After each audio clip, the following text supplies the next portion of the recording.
Shqipëria synon që brenda këtij viti të mbyll 10 deri në 16 kapituj të procesit të integrimit në Bashkimin Evropian.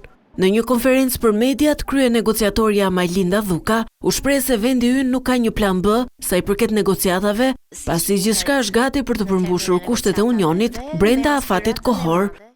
Ne kemi në objektiv që të përgatisim teknikisht të paktën 10 deri në 16 kapituj. Sigurisht, ky është një parashikim paraprak. Kuvendi ka një mbingarkesë jo vetëm me miratimin e ligjeve, por edhe për shkak të bojkotit të opozitës në komisionet e posaçme.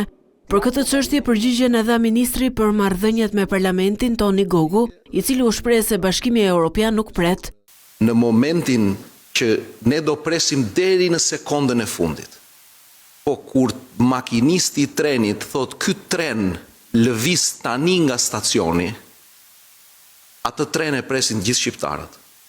Pra të gjithë duam të mbrim në Bruksel dhe Brukseli të mbri 1 orë më parë në çdo shtëpi shqiptare. Pikërisht për integrimin, kuvendi tashmë ka në dorë 12 nisma të reja ligjore, të cilat përshpejtojnë procesin, luftën kundër krimit të organizuar, barazinë dhe drejtësinë sociale dhe parandalimin e korrupsionit.